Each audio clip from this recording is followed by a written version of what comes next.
गुरुवार को सीतापुर की विधानसभा बिश्वा और मिस्रिक के मछरेहटा में भाजपा के राष्ट्रीय अध्यक्ष जगत प्रसाद नड्डा ने विरोधियों पर जमकर निशाना साधा। उन्होंने कहा कि समाजवादी पार्टी को आतंकवादी पार्टी करार देते हुए कहा कि मुजफ्फरनगर और कैराना में क्या हुआ इसे पूरा प्रदेश जानता है। 2007 में रामपुर में सीआरपीएफ कैंप पर आतंकवादी हमले में 7 जवान मारे गए, 7 माताओं की गोद सूनी हुई। आतंकवादियों को भी समाजवादी पार्टी ने न केवल संरक्षण दिया, उनके ऊपर लगाए गए मामलों को वापस लेने का काम भी किया। उन्होंने कहा कि परिवारवाद से ऊपर उठकर यदि आजादी के 70 सालों में देश के लिए कुछ किया होता तो हम विश्व में नंबर 1 की अर्थव्यवस्था पर होते। भाजपा आतंकवाद को जड़ से उखाड़ने की बात करती है। PDP, national conference, Lokdal, Sapa, PMC, NCP, Shiv Sena जैसे क्षेत्रीय दलों ने केवल क्षेत्र का ही नहीं बल्कि अपने प्रदेशों का भी बंटाधार कर दिया। भारतीय राष्ट्रीय कांग्रेस को उन्होंने भाई बहन की पार्टी करार दिया। भाजपा के बारे में उन्होंने बताया कि दलितों, शोषितों, गरीबों, मजदूरों और किसानों सहित उन सभी लोगों की बात करती है। Lok Bharti digital bureau report. 2007 Gorakhpur में गोलघर में सीरियल ऑफ बम ब्लास्ट हुआ था। 7 मई 2007 गोलघर बम ब्लास्ट गोरखपुर, उसमें लोग मारे गए थे। यूपी पुलिस ने कुछ नहीं किया और यूपी पुलिस कुछ कर भी नहीं पाई, ना उसके बारे में सोच पाई। लेकिन एनआईए, देश की नेशनल इन्वेस्टिगेशन एजेंसी ने एक व्यक्ति को पकड़ा जो हरकत उल जिहाद अल इस्लामी का सदस्य था। उसको पकड़ने के बाद ध्यान में आया कि एक और इंडियन मुजाहिदीन का व्यक्ति पकड़ा गया। एक का नाम था तारिक कासिम जो आजमगढ़ का रहने वाला था, और एक का नाम था खालिद मुजाहिद जो जौनपुर का रहने वाला था। ये 2 आदमी पकड़े गए और इन पर आरोप लगा कि गोरखपुर के बम ब्लास्ट को रचने वाले ये लोग, ये आतंकवादी थे।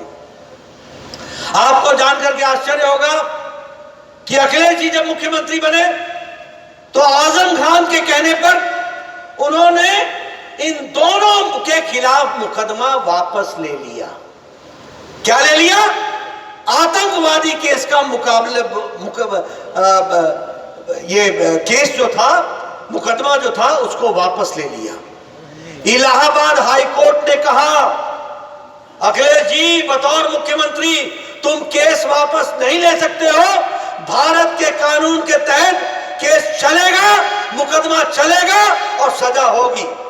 आज मैं आपको बताना चाहता हूं कि तारिक कासिम को आजीवन कारावास उत्तर प्रदेश के कोर्ट ने उसको सुनाई और वो आज आजीवन कारावास में है। ये हम ध्यान रखना चाहिए। लेकिन मैं पूछना चाहता हूं अखिलेश जी से, मेरा आरोप है कि आपने आतंकवादियों को संरक्षण किया, मुझे जवाब चाहिए। मैं दूसरी घटना बताता हूं आपको।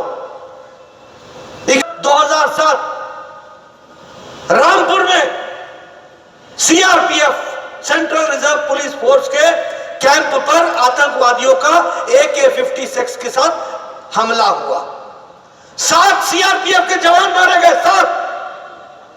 7 परिवारों की माताओं की कोख की सुनी हुई, बच्चे अनाथ हुए। कैंप में सीआरपीएफ के जवान को एक नहीं 7 को मार दे। यूपी पुलिस हाथ पर हाथ धर के बैठी रही, कुछ नहीं हुआ। नेशनल इन्वेस्टिगेशन एजेंसी ने, एनआईए ने एक व्यक्ति को कहां पकड़ा? नेपाल और भारत के बॉर्डर पर पकड़ा। और जब उसको पकड़ा, उसका नाम था शहाबुद्दीन, वो था बिहार का रहने वाला। उसको जब पकड़ा तो 7 लोग पकड़ में आए और 7 लोगों के खिलाफ मुकदमा चला कि इन्होंने सीआरपीएफ के 7 जवान को मारा था। आजम खान के कहने पर अखिलेश जी जब मुख्यमंत्री बने, इन्होंने यह केस विड्रॉ किया, मुकदमा वापस लिया। मैं आरोप लगा रहा हूं, मीडिया वाले अखिलेश से पूछना, अगर मैं गलत बोल रहा हूं तो मेरे ऊपर मुकदमा करना। मैं आरोप लगा रहा हूं, यह केस वापस लिया।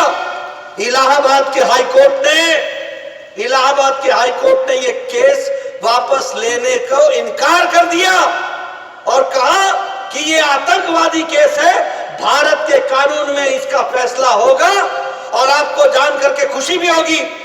4 लोगों को सजाए मौत हुई और 3 लोगों को आजीवन कारावास हुआ, यह देखिए आप।